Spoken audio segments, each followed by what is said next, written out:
So yun mga parts, good day ulit mga parts. Welcome back sa ating channel mga parts. So sa video na to mga parts, try ko yung ito, Daytona na clutch shoe. Yan. Nakita nyo sa first part ng video. Yan. Daytona. Yan, Daytona mga parts, no? At sana maging okay tong video natin. Yan. Teka lang. Yan. Daytona. So try ko siya. Dapat sana mga parts stock din bibilin ko, kaso lang napansin ko nga sa stock pag tumatagal ito mga parts, yan, mahaba na, saka kunti na nga lang yung kapit eh. Yan, magta-try ako ng aftermarket. Nga, try natin itong Daytona kung magandang klase ba saka sa makapit. Titingnan ko rin kung bagay siya sa groove bell. Yan, naka-groove mga parts, kung kakapit din siya. Yan, ang kagandahan sana dito sa stock, kahit matagal na siya, yan, buo pa rin yung kanyang clutch shoe. Yan, as pares naman siya. Yan, isa rin sa dahilan mga parts kung bakit ako nagbalik sa stock na clutch spring, kasi dati ang nakalagay dito 1000 rpm. Isa rin yun sa mga dahilan kung bakit yan, lumalaki, humahaba yung butas, sabitan. Yan, yun, kaya yun ang dahilan ko, kaya try tayo ng ibang clutch shoe ng pang NMAX B1. So yun, tatry ko to mga parts, sana maging maayos din siya, no? At saktong sakto siya, saktong-sakto. So mayroon namang pang PCX, click, mga ganito. Hanapin nyo lang kung ano, swabing-swabe naman yung ikot nya, yung galawan nya.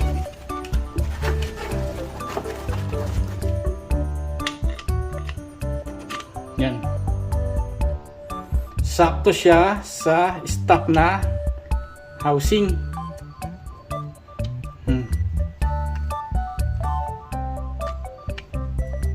Yan, sakto siya sa stock na housing. So ayun, tatry ko to mga parts, no? At hindi ko na ipapakita siguro kung paano pagkabit nito, kasi wala nang pinagkaiba sa stock na ganito yung pagkakabit sa kapag i-install sa motor. Tatry ko lang din kung magiging maayos ang performance ng ganito mga parts, no? So yun mga parts, naikabit ko na at swak na swak siya mga parts. Yan, pati yung plate na nakalagay dito, no. Yan. At may kasama rin pala tong pinaka circlip niya, yung ganito. Pero hindi ko na ginamit kasi yung ginamit kong ganito, ito stainless to eh. Hindi siya kinakalawang. Nangingitim mo lang pero hindi siya kinakalawang. Yan. Ito yung kasama niya mga parts. So, ito mga parts, may kasama rin siya. Yun. Pero halos parang same siya nung stock. Kasi sa akin hindi na stock eh. Naghanap na ako ng mas matibay kasi yung mga ganito napuputol, mabilis maputol yung ibang ganito, naka-circlip niya. So ayun mga parts, abangan nyo na lang. Try ko ring sa regroup belt ko rin siya patatakpuhin, no. So ayun. Ayan, so ayun mga parts, no, swak na swak siya. Yan. Swak na swak. Ayun mga parts. Ito na. Try natin to kung makapit din siya. So yung mga parts,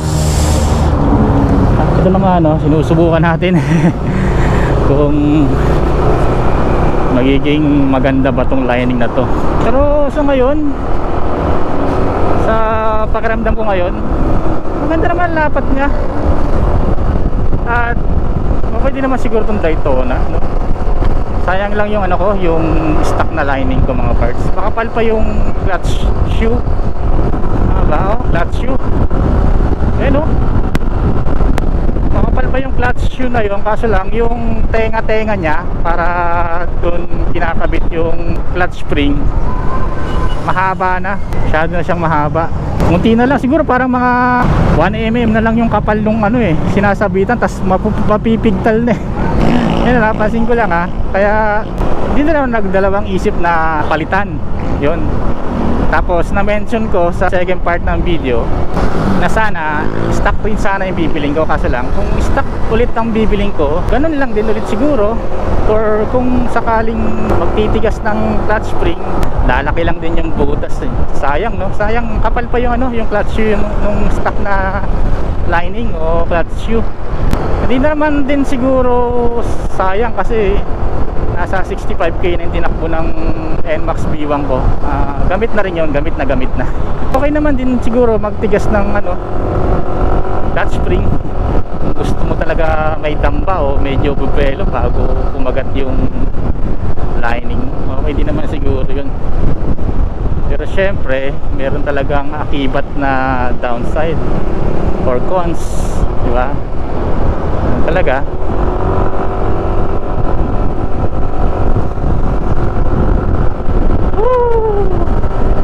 hindi pa rin ako nakapagpalit ng ng o-ring saka oil seal o grease seal.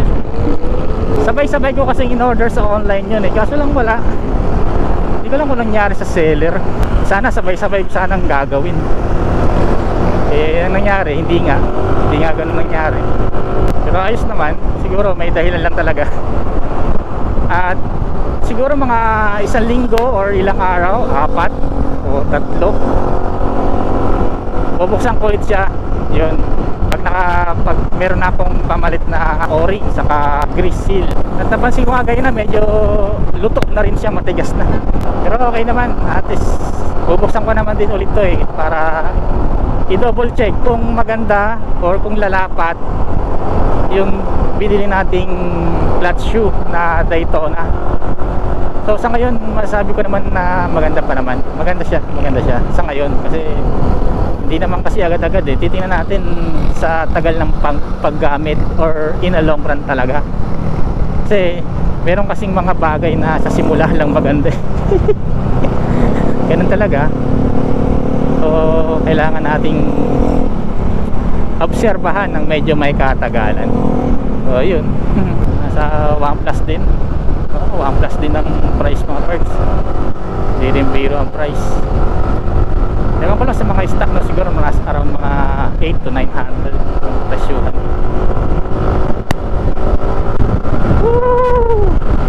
Oh, ba traffic dito?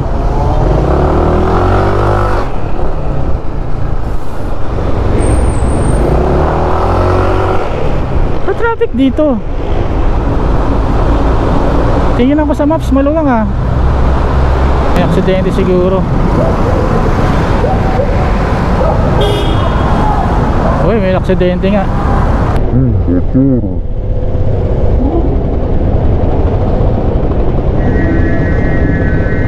Motor.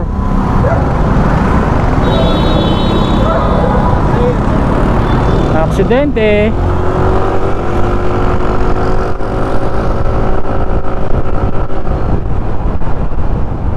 Sa motor mga parts. Kaya ako pag may angkas ako, dahan-dahan lang ako eh. Pero pag ako lang mag-isa, saktong bakbak lang, yung kaya lang ng skills ko. Hindi naman tayo biyasa dyan eh. Mabalik tayo, no? Baka may magtanong kung anong set ko dito. Stock na clutch spring, 1000 RPM na center spring. Yan. Sa kadahilanan na yung stock kong center spring ay napakalambot na mga parts. Tapos pagdating naman mga parts sa bola, ay nabahala magtimpla ng flyball nyo kung anong babagay sa inyo, kung i-straight nyo or mag-combination kayo. Saka binibase ko talaga sa bigat ko, sitwasyon. May dalawa ng OBR ko.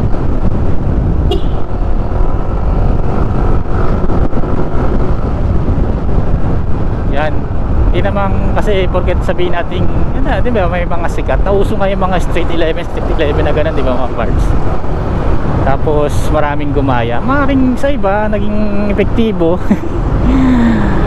Madalang ako, ginaya ko din yung mga parts, yung straight 11. Ginaya ko rin yun, straight 11. Kaso lang, hindi talaga hindi talaga para sa akin eh. Hindi siya para sa akin, saka hindi siya para sa may nagkasamang OBR. Bigat ko eh. Nasa na ba? Nasa 87 na ako ngayon. Grabing bigat ko talaga. Kulang na ako sa pagpapapawis para may balik ang dating alindog. Tapos eh, kung kayo naman eh nais nyo ng ano ba to?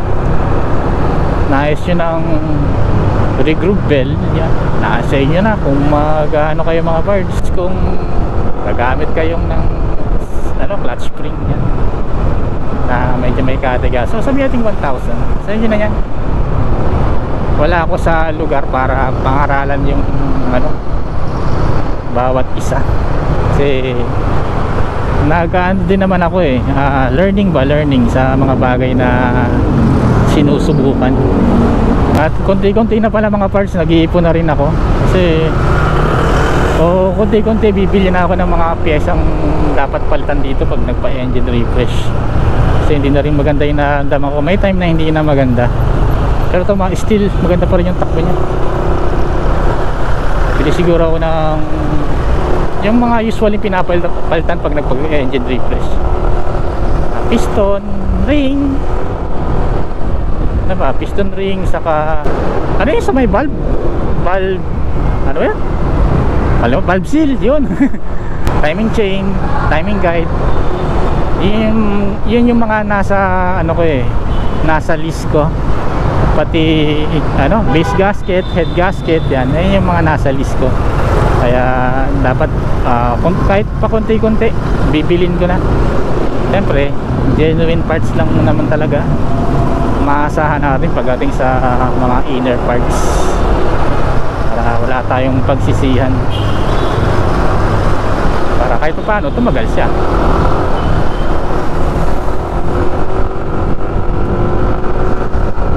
Pagdating sa unahan, sana okay ang aking audio para naman din ako umulit.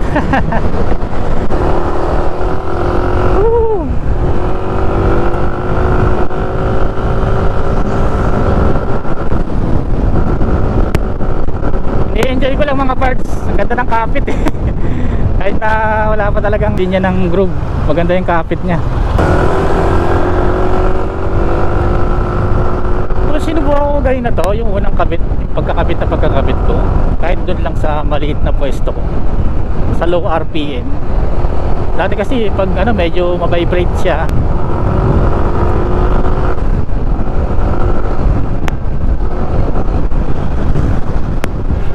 walang sisingit, diretso kami. Alas 8 na, late na ako.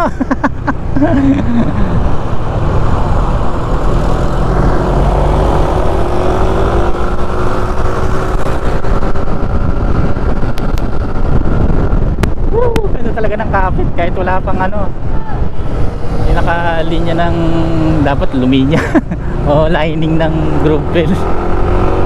Alam ko to mga after mga 3 days kasi 1 day nga lang siguro pag dumating na yung parts na papalitan ko o yung oil seal nga saka o-ring sa torque drive, malalaman ko yun dun. Sarap talaga. Mas maganda yung kapit niya ngayon, naminin ko kasi ngayon pa lang bago-bago kaya siguro ganun. Ang sarap pagpatakbo ng ganito. Feeling ko parang hindi siya magpa-vibrate eh. Although may vibrate kasi normal na sa NMAX V1 yun.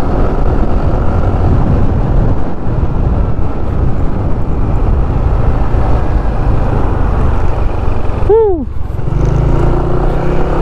So ayun lang siguro for today mga parts. Enjoy ko muna to mga ilang araw gamit, tapos pag dumating yung parts na kailangan ko para yun yung oil seal nga mga parts, update ko kayo kung maganda yung lapat niya.